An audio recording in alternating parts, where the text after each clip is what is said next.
Snow rattles a lonely Siberian hut. Inside, a woman cries out in labor.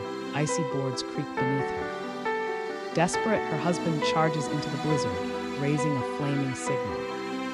From the white wall, Varvara appears, lantern steady.